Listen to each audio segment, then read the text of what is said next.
I want to bring in now Chris Lu, a senior White House aide to President Obama. Before that, Deputy Chief Counsel of the House Oversight Committee. Brendan Buck worked for the last two Republican House speakers, Paul Ryan and John Boehner, both of you with unique insights into how this might go down.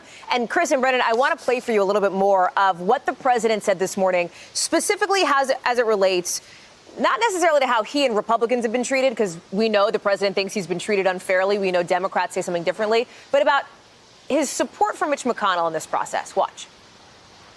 They treated us worse than anybody's been treated from a legal standpoint in the history of the United States. So now they get to the Senate, and now we have the majority, and it's up to Mitch McConnell. And we have the majority, and now they want McConnell to do wonderful things for them. I mean, he's going to do what he wants to do. Very smart guy, very good guy, and a very fair guy. But they treated us very unfairly, and now they want fairness in the Senate. So, Brendan, do you buy the president's sort of public deference here to Mitch McConnell? I do, actually. It was in some way relieving to me that someone finally got the message to the president that Nancy Pelosi has absolutely no cards to play in this. And I imagine what happened here is Mitch McConnell finally got to the White House and said, I got this, relax, because Nancy Pelosi has no leverage.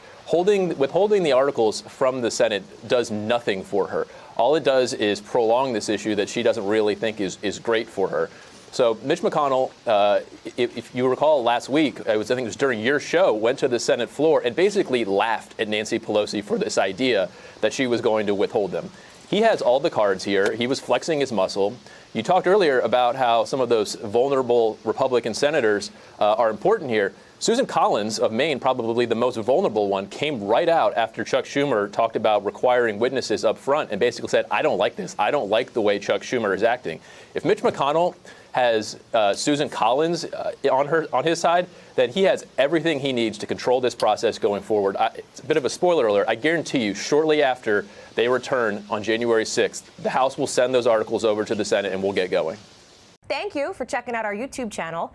Why don't you subscribe? It's really easy. Just click on that button down there. And for more news from MSNBC, click on any of these videos here for the latest interviews and highlights. You can get more videos from MSNBC with our newsletters. Head over to msnbc.com/newsletters to sign up.